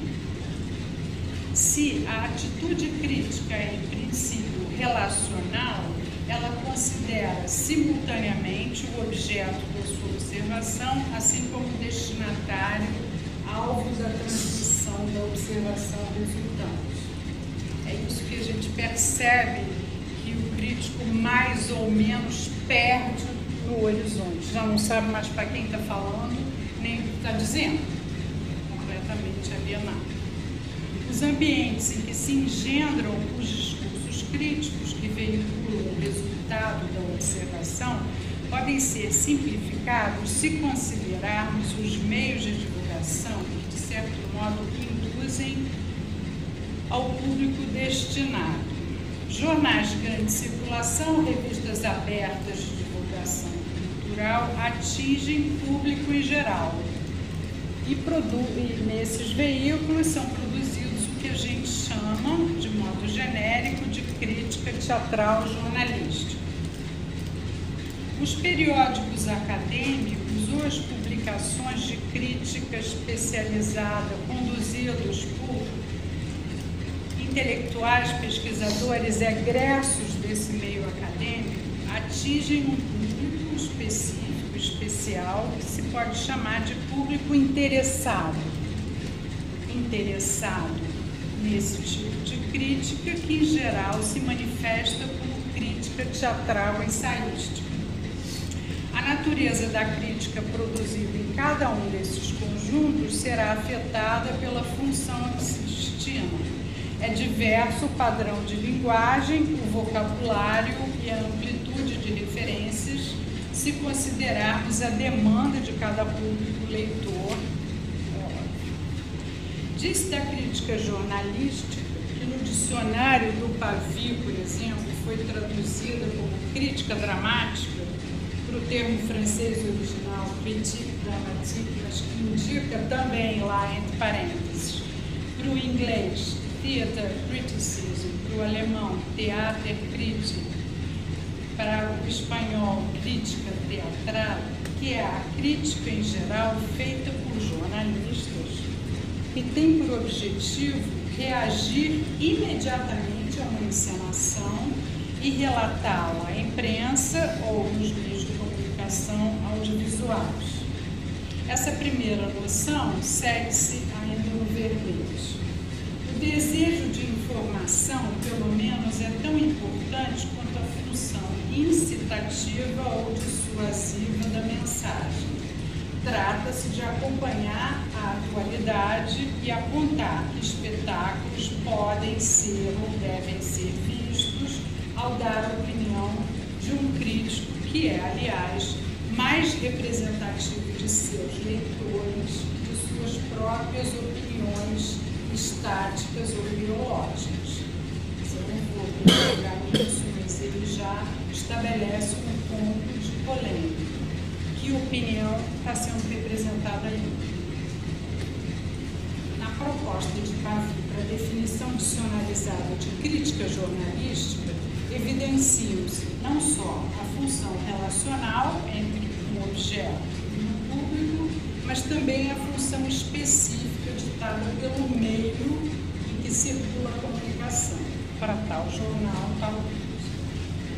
Pavy chama ainda a atenção para as alterações que esse discurso crítico sofreu ao longo do tempo, desde os longos folhetins do século XIX aos rodapés e as críticas que ainda no século XX podiam manifestar-se em colunas sequenciadas. Né? Tem 3 críticas do mesmo espetáculo, a gente via isso. Até essa crítica atual, que tem um espaço reduzido tímida e recortada. Ainda que reconheça que se devam considerar as dificuldades das condições de exercício do crítico jornalista, Pavy lamenta que ele mesmo, para efeito de um verbete, precise separar radicalmente a atividade do crítico dramático da de um artigo de publicação universitária. Aqui eu queria só fazer um parênteses, a gente pode pensar isso depois, mas quando você refere muitas vezes aos trabalhos críticos do historiador, obviamente que não, hoje a gente não pode pensar que seja esse espaço jornalístico, não cabe, né? Mas isso foi mudando, o mesmo crítico pode se manifestar de forma diferente. Se você pegar os livros de crítica do Décio, você vai ver isso. Reserva-se, portanto, ao meio acadêmico a condição de representar o espaço de livre manifestação da atitude crítica em relação aos objetos artísticos. Beneficiando-se da liberdade formal do ensaio, essa crítica é também conhecida por crítica ensaística. A nomeação dessa discursiva guarda um sentido primeiro de experimentação, de tentativa, que no universo teatral também nomeia as atividades preparatórias do espetáculo, onde ganham infinitas concepções de acordo com as especificidades de cada proposta. Um ensaio de um jeito, um ensaio de outro jeito. Bom, mas ficam ainda algumas observações sobre a crítica teatral, para além dessas duas resultantes de determinadas naturezas e funções, a crítica jornalística e a crítica ensaística, quando se pensa na aproximação do campo da história. Isso é, da reflexão distanciada e não emocionada, que organiza os fatos por elementos norteadores norteadores para o delineamento da atitude crítica de um tempo determinado, que se convencionou chamar de crítica teatral historiográfica. Quer dizer, assim, disciplinarmente, pelo menos não no Rio, a gente ainda mantém esses campos de abordagem. Bom, quanto à temporalidade, dissemos que a crítica teatral, sobretudo a crítica jornalística, é datada. Aí eu vou discordar um pouco de você. Pois, se a exigência do crítico que ele veja com o espetáculo, ele está vendo ali naquele momento. Se cortam todo o espaço de reflexão, ele tem que pensar aquele objeto da melhor maneira possível. Porque ela pensa junto com o objeto, no tempo da sua realização, isso é, busca o horizonte de criação do objeto para poder ajuizá-lo. Em seu livro sobre a análise de espetáculos, Pavia aponta para duas possibilidades de análise que ele nomeia, considerando sobretudo seus objetivos e meios, análise e reportagem e análise e reconstituição. Ainda que a primeira pareça bastante afim com a atividade jornalística, ela é mais difícil, quase impossível de se realizar, porque supõe um certo calor da hora, como ocorre em reportagens ao vivo. Ainda diz o Pavia que se trata de captar o espetáculo por dentro, no calor da ação, de restituir o detalhe e a força dos acontecimentos, de ter a experiência concreta daquilo que toca o espectador no momento da representação. Bom, isso é uma ideia enlouquecida. Talvez se possa pensar num sucedâneo disso, dessa análise e reportagem, naqueles filmes making-off que se fazem, que se guardam todas as etapas do espetáculo, entrevistam-se os espectadores, os atores, em cima da hora, até às vezes, como alguns programas de televisão conseguem fazer, e se fixa aquela ilusão do calor da hora pela captura de imagens e sons locais. O segundo tipo se distingue desse, porque é o mais comum, aquele que todo mundo faz, com as suas anotações, pós-festa, como ele chama, depois da festa, pelo exame de documentos, imagens, gravações, mas sobretudo pela memória, pelo exame dos traços deixados pelo evento na sua efemeridade. A crítica jornalística guarda da análise e reportagem a memória do espectador que viu e comenta, ainda frescas aquelas emoções, os diversos aspectos do que foi apresentado, do que ele testemunhou. A crítica ensaísta, ainda que possa beneficiar-se dessa crítica jornalística, da qual pode fazer uso, constrói seu discurso a posteriori, a partir de diferentes perspectivas e fontes de referência, e quando aquele evento já é passado. Quanto ao valor histórico, a crítica, me parece, fornece material para as construções da história. É inegável a inter-relação da crítica teatral com a história do teatro. Essa constatação, por exemplo, está nesse mais recente volume, até que o Valmir mencionou, da história do teatro brasileiro, organizado pelo João Roberto Faria, que acabou de ser lançado, no capítulo sobre a crítica teatral moderna, escrita pela Ana Bernstein e pela Cristina Junqueira, em que elas dizem: na história da arte, assim como na história do teatro, o objeto e sua crítica são indissociáveis. Por isso, a história cultural do teatro se confunde necessariamente com a história do teatro.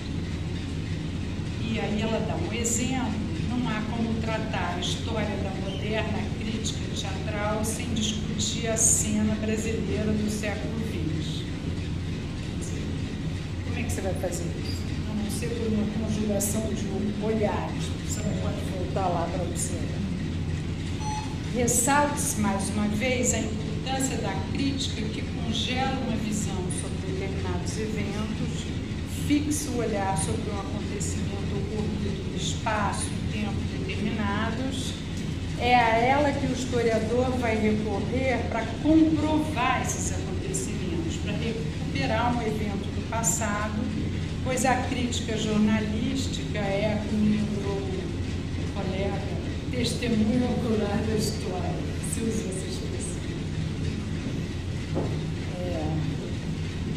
Quanto à construção do conhecimento e à reflexão teórica, evidencia-se que se a crítica jornalística fornece algumas das comprovações do fato teatral ocorrido, cabe à crítica ensaística articular esses acontecimentos com os modos possíveis de pensar o teatro. O ensaio é a linguagem da teoria para recuperar conceitos, atribuir-lhes novas acepções. A teoria do teatro, como a teoria da arte, não gera pensamentos abstratos puros, desconectados de objetos. Pelo contrário, suas elaborações emanam da observação de objetos, podendo ainda, na busca por uma fundamentação, fazer uso de ideias oriundas do campo da filosofia. O professor Fellow, aí um exemplo que eu me lembro muito sempre, e tenho um orientando, que está fazendo uma tese sobre isso, o caso do Gerd Boheim, que além de ser filósofo, era ensaísta e crítico de teatro.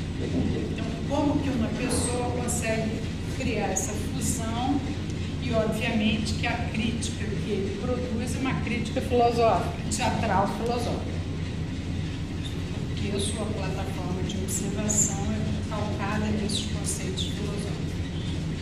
Obrigatoriamente, a crítica dele é uma crítica ensaística, não tem outra linguagem, você não pode pedir que ele faça uma crítica de um jornal, possível, não cabe. Parágrafo, né?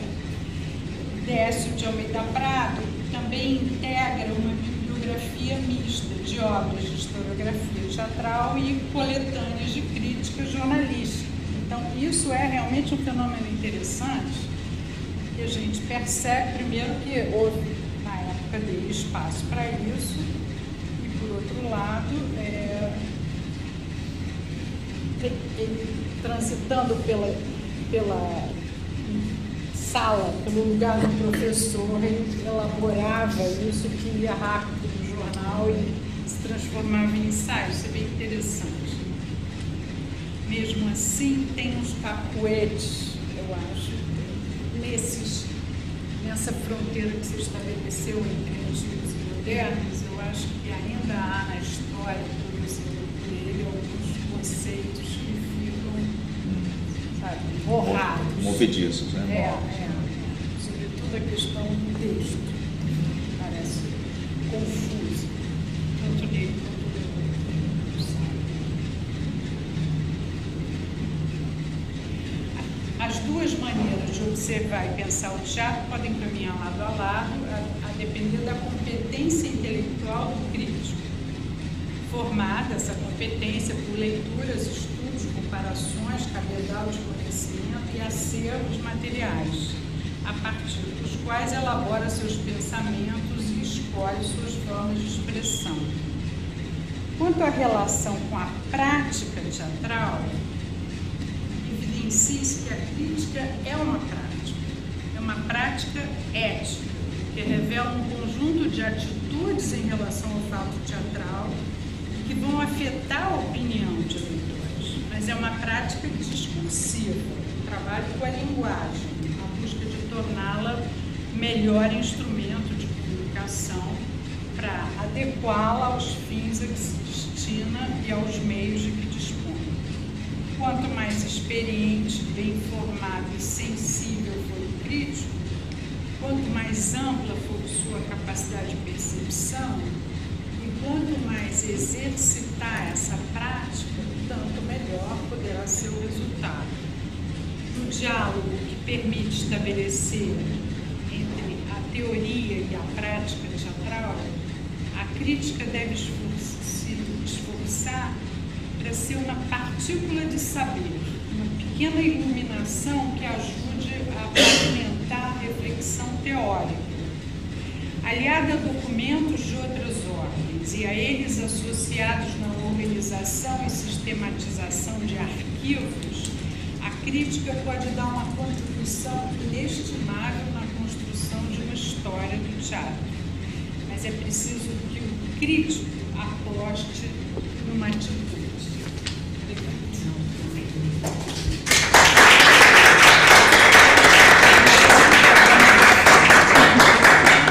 A gente tem mais uns minutinhos para as questões, perguntas, acréscimos. No século XIX foi uma hegemonia teatral carioca, no século XX por uma revisão dos paulistanos, se tornou também, formou um eixo, deixando grande parte da produção teatral brasileira fora desse sistema, porque considerada amadora, e levando em conta a fala do professor Edelcio, que as práticas amadoras são muito importantes na evolução desse sistema, na evolução, na progressão dessa história. Seria possível falar então que o sistema que esse modo de leitura está falido ou já no século XX, ou ele teria que ter outras referências, que outras referências ele deveria agregar para uma leitura mais coerente? Bom, eu assisti o Sérgio de Carvalho, né, diretor do Latão, lá na Unirio, falando sobre o teatro aplicado, e ele falava que, assim, teve um debate lá sobre o teatro aplicado e tal, e ele falava que os amadores, efetivamente, nós devemos a eles,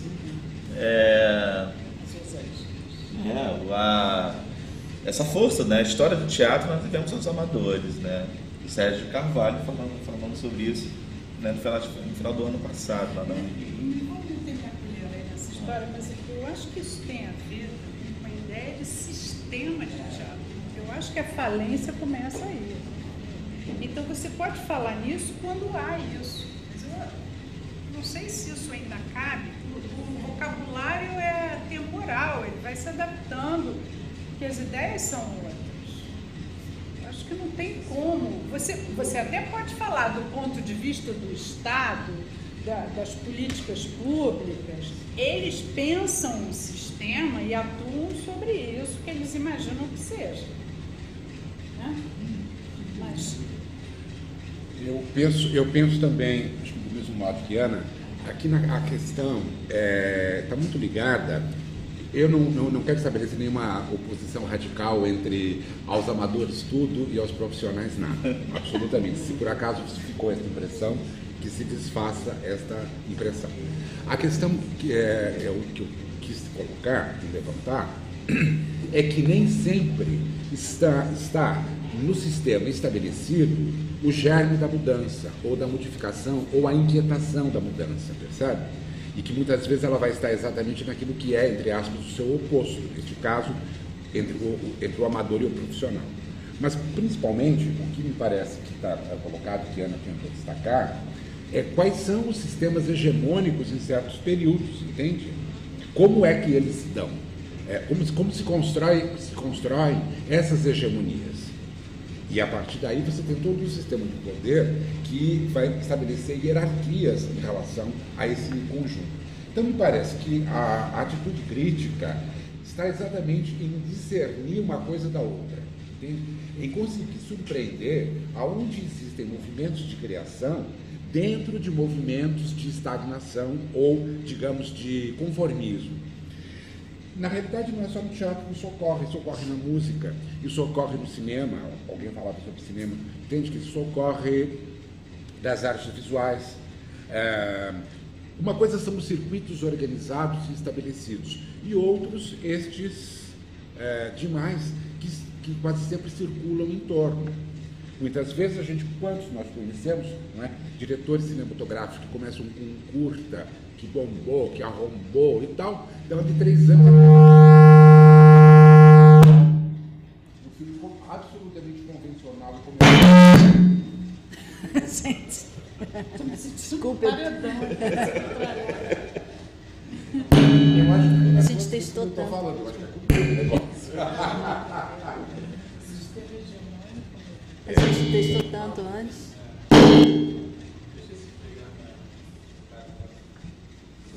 Vou botar isso mais para cá, assim, né? Garanto que as nossas reações foram ótimas. Eu achei legal o que a Ana falou da coisa do sistema, porque isso é uma diferença, né? Porque nas artes visuais existe de fato um marco da autonomia da arte visual, é o fato de que o artista se liberta da igreja no gótico por conta de que ele consegue transformar a mão de trabalho dele em mercadoria, e aí ele consegue, por singularidade, toda essa discussão que vai dar, na verdade, um sistema de arte visual e de valor, num certo momento, a discussão do Renascimento, que é uma discussão da autonomia da arte, tem a ver com a constituição do capitalismo na Itália, depois com a coisa da vinda do gótico alemão, o fato de que o artista não está mais preso na igreja bizantina sem a singularidade do seu nome, tem essa relação do profissional. Eu ia falar só uma coisa assim, que eu achei muito interessante que a Ana falou de políticas públicas, porque, por exemplo, eu trabalho numa faculdade de figurino, né? E o Manuel, engenheiro, inventou uma coisa genial que era a cadeia produtiva do figurino. E aí a gente está mapeando a cadeia produtiva do figurino e a gente percebeu que todos os cursos de figurino estão dentro de uma faculdade de artes cênicas, sendo a grande maioria, né? O curso da gente quase que o MEC embarreirou porque era um curso de figurino dentro de uma faculdade de artes visuais, como se o profissional de figurino surgisse dentro dessa estrutura das artes cênicas. E profissionalmente, esse profissional de figurino ele é mais remunerado no carnaval, que em termos de política pública é um problema você transformar o carnaval em artes cênicas, né? Porque senão a Celina não consegue mais trabalhar, o teatro pequeno já é isso, porque o teatro vai começar a concorrer editais. Estou brincando assim nesse sentido, porque assim, quem está segurando o seu emprego na universidade, né, quem está botando todas as suas performances no Lattes e ganhando bolsa da Ford, vamos ser sinceros, né, gente?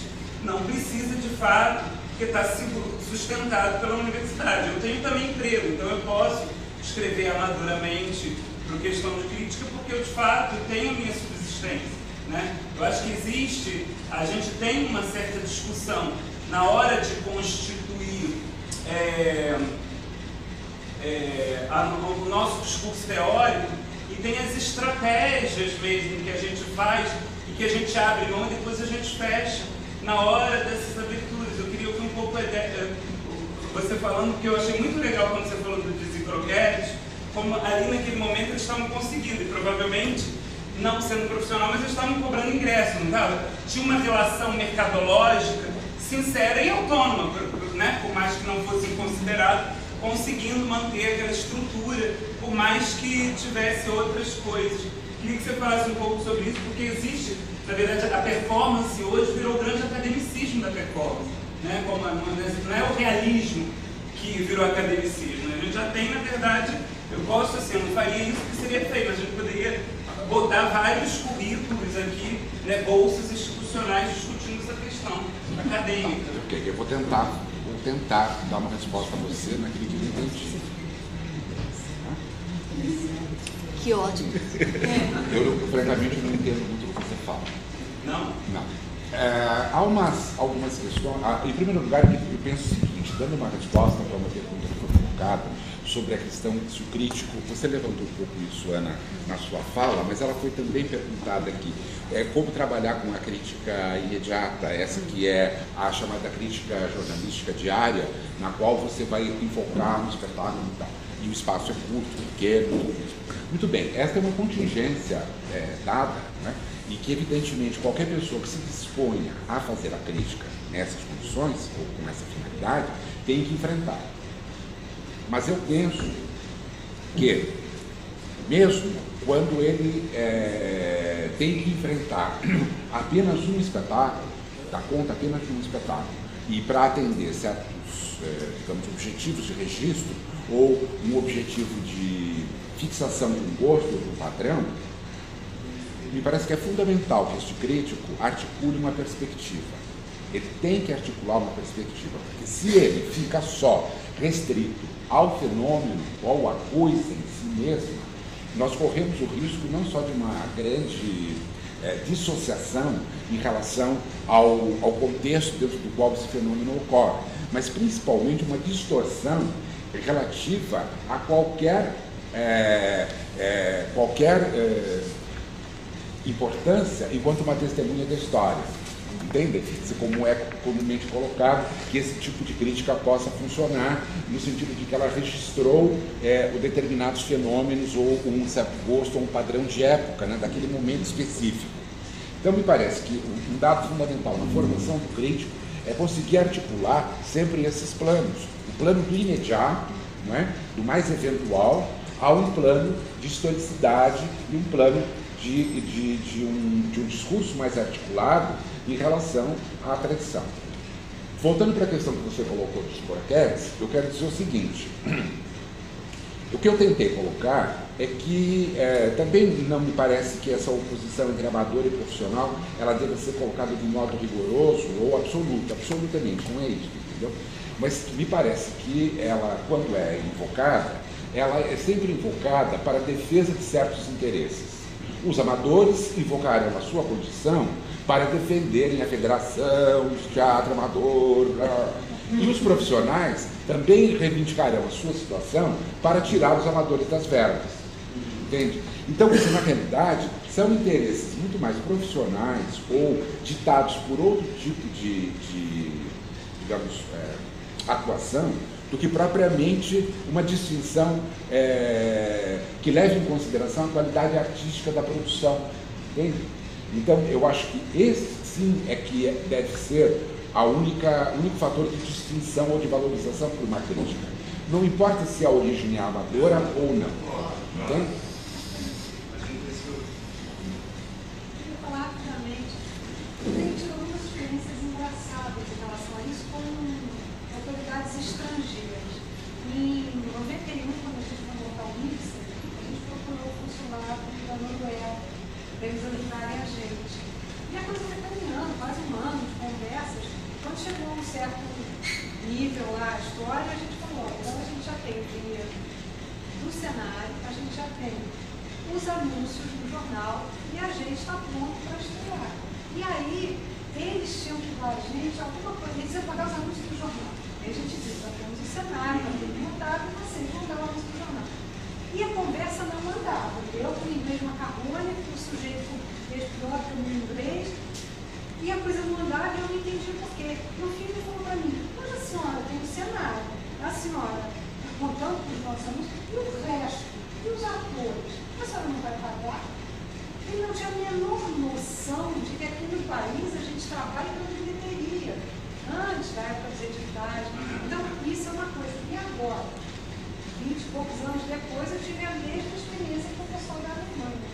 Eles também não compreendem como é que o nosso sistema funciona. Quando você vai se inscrever nos editais, a única coisa que é pedida é que a companhia, a firma que representa o projeto, tenha 5 anos de existência. Eles também não fazem o corte entre profissionais e amadores de outra maneira.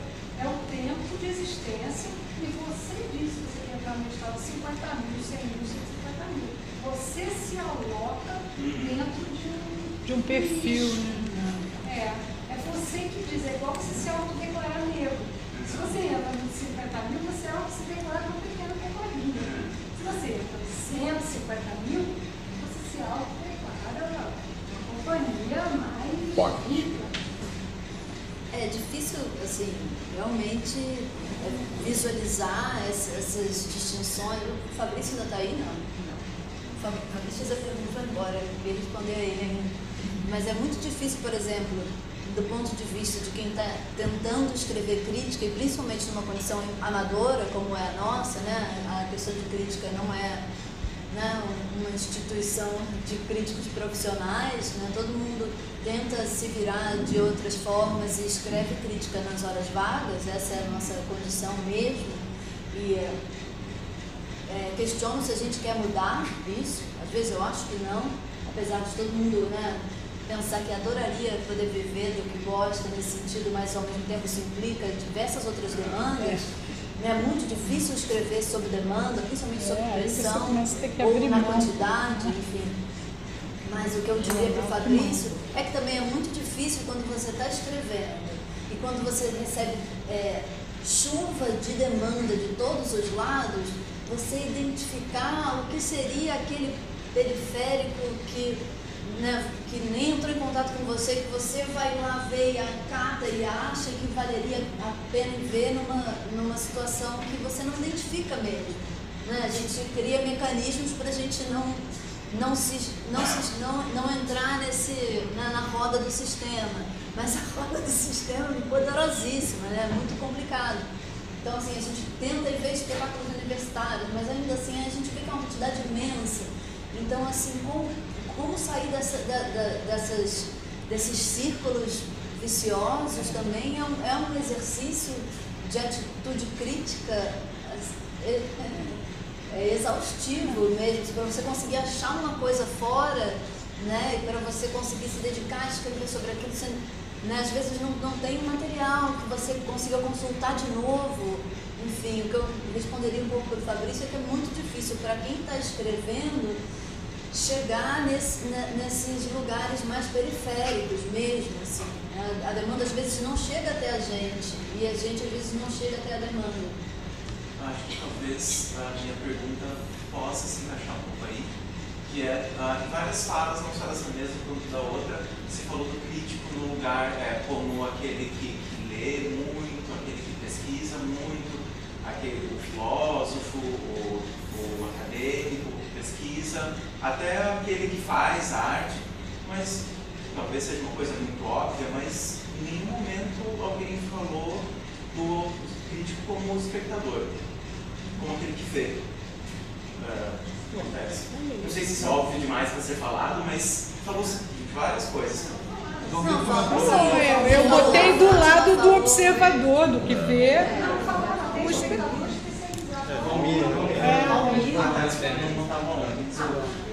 De qualquer forma. O Valmir falou bastante desse lugar, foi bem bacana. É uma pergunta? É uma pergunta, então eu vou responder. Tá. Talvez seja um espectador que vê coisas, talvez seja uma forma de você falar na questão de crítica, de modo geral, se você for ver textos de apresentação nossa, a gente fala muito isso, assim, que a gente é principalmente espectador, porque, enfim, até essa nossa condição amadora vem disso, né? A gente é espectador que gosta de compartilhar e escrever sobre as coisas que nos interessam. Depois a gente vai ter essas apresentações, vão estar todas disponíveis no nosso canal lá da Cristina. Você vai poder ver na palestra do Valmir que ele falou a peça disso. E a coisa do dramaturgo também, isso foi tão... Mas vamos só fazer o seguinte, o Edélcio responde a ele e depois você faz a... Eu acho uma coisa que em cima do que você está falando é muito rápido. Eu acho que a grande vantagem de vocês é que vocês são um coletivo. A única maneira de vocês conseguirem cobrir o mais amplo espectro de espetáculos na cidade e fora dela, se for caso, é vocês serem muitos e fazerem contato com essas redes que estão surgindo nas periferias, nas comunidades.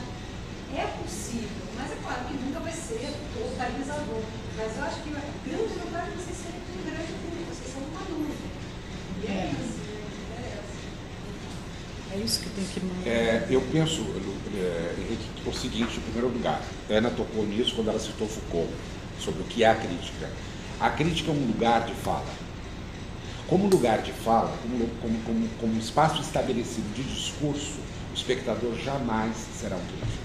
O espectador é um julgador, é um juiz. Ele diz, eu gosto ou eu não gosto. Mas ele não dispõe de uma plataforma analítica. Essa é a grande distinção entre uma coisa e outra. Embora o crítico também tenha que ser espectador. Entendeu? Mas o espectador necessariamente... De preferência, né? A gente fica na liminar. Eu não vi, não gostei, também rola. O Rogério Jacob tem um livrinho, mas o título sempre me chamou muita atenção, que é o espectador apaixonado. Como intelectual se colocava nesse lugar também. Eu queria colocar para a mesa, assim, já que vocês, praticamente a maioria dos pesquisadores e críticos, tem esse texto da imprensa, a crítica, como fonte primária, na maioria das vezes. A sensação que eu tenho na indústria assim, é que hoje esse déficit em relação à nossa época, ele é muito grande assim, em relação ao que está acontecendo. Por exemplo, eu acho que a cena contemporânea ela nos convoca cada vez mais ir para esse lugar da periferia também. Está descentralizado, está desfeito um pouco. Assim, a minha sensação, a partir da cidade de São Paulo, como eu coloquei na minha fala. Eu sei que, pelo que o Valmir falou também, o Fernando colocou, e a Deus também, esse déficit sempre vai acontecer. Né? Uma realidade, o que está à margem, na borda, dificilmente vai ser contextualizado no discurso crítico. Mas o nosso tempo presente, a minha questão é essa, está mais crítico, mais urgente ou mais angustiante, pelo menos essa é a minha sensação. Eu queria saber se vocês compartilham isso a partir desse lugar de pesquisadores, lendo 2013, nossa realidade, em termos desse documento, dessa base para a pesquisa futura. Nosso déficit é mais agudo do que já foi, a tendência é piorar mais, ou eu estou sendo muito pessimista? Eu não sei, olha só, eu acho que agora a gente tem internet, a gente tem base de dados, a gente tem milhares de, como é que chama isso, pirataria de texto, de tudo. Então, é óbvio que melhorou, em termos de acesso à informação, melhorou bastante. Você não precisa ficar mais grudado naquelas pastas da Funarte, incompletas, mal classificadas, como a gente via. Aqui no Rio, que a gente não tem aquelas coisas que eu vi lá em São Paulo, que a gente chora, porque lá funciona. Entendeu? É horrível, mas é verdade, a gente não tem as mesmas condições de trabalho aqui. Pode ser que a gente tenha alguma hora, assim, mas a gente, até os portugueses fazem base de dados disponibilizados com os documentos escaneados, com todos os mapas de datas, os textos, tudo. Isso a gente ainda não tem. Mas, de qualquer maneira, eu acho mais fácil hoje, né? Você que mexe com isso.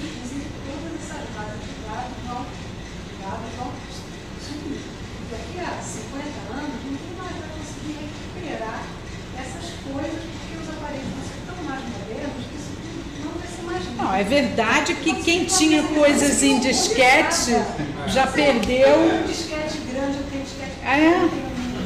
É verdade. Eu tenho VHS, que eu estou pagando uma fortuna. Isso, eu preciso trabalhar. Então, assim, tem que pensar um pouco. Eu não sei se melhorou ou se piorou. Eu acho que quem quer guardar... Aumentou a angústia, pelo menos. Imprima, quem publicar, mande para o depósito legal da Biblioteca Nacional. Porque esse negócio é uma... A nuvem. Nós estamos na nuvem. Sérgio, não sou tão pessimista quanto você. Mas eu acho que ele está falando... Senão nós não conheceríamos a história da está falando do texto em si, né? Da questão da qualidade do texto, né? Não só físico, mas como exercício do trabalho do crítico. Não, também, básico do físico, mas também, por exemplo, vocês falam de um relato dessa cidade, de um discurso único, que é anacrônico, que não dá conta do que está acontecendo. Pensando, quem está contando então? Eu sei que é questão de crítica também, mas estou pensando em uma situação mais... Na crítica jornalística, você diz? Sim. Valmir.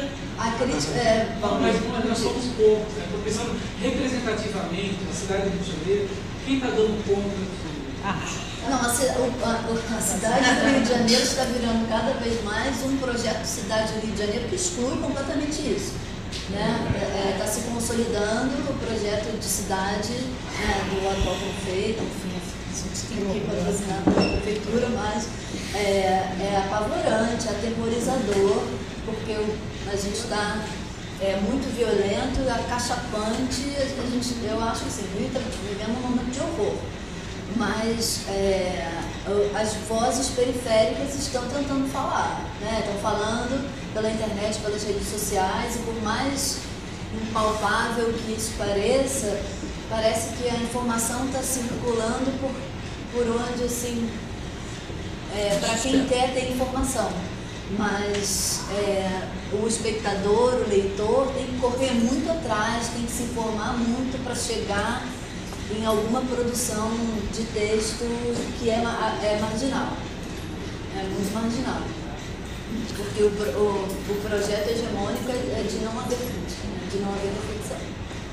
E está vingando, infelizmente. Agora, como é que a gente vai terminar essa mesa com essas perspectivas medonhas? Ai, meu Deus. Vamos falar uma coisa boa, porque a gente tem que fechar. Não, assim, a gente tem que fechar mesmo, está na hora. Mas foi incrível esses momentos, né? Esses 2 dias aqui. Agradeço muito a presença de vocês. Delcio e Valmir, que se deslocaram das suas cidades para ficar alguns dias aqui. Valmir ainda vai dar 5 dias de oficina. E, enfim, só tenho a agradecer.